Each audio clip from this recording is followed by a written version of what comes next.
হতাশাগ্রস্ত হয়ে বান্দা যখন কাঁদতে থাকে আর ডাকতে থাকে, ইয়া আল্লাহ, ইয়া রহমান, ইয়া রহিম, ইয়া হাইয়ু, ইয়া কাইয়ুম, একটুখানি তাহাজ্জুদে ওঠেন।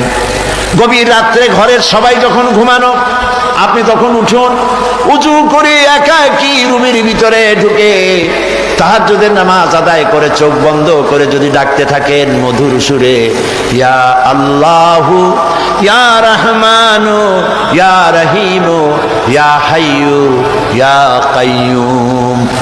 আল্লামা ইকবাল বলেছেন, দিল সে जो बात निकलती है असर रखती है पर नहीं मगर ताकते परवाज रखती है।